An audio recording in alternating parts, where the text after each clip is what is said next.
Hello friends, welcome back to our YouTube channel Tech and Cryptos. Today in this video let's learn about how to add text in Canva video. So let's get started.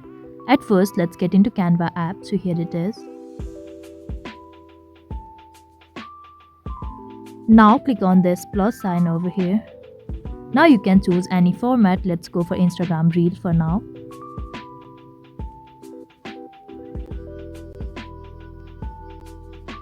Now add any media you want to add. Let's go for this one.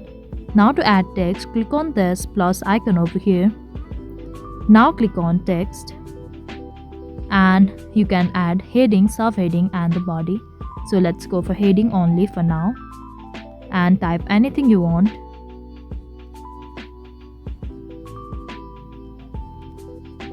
And it is here.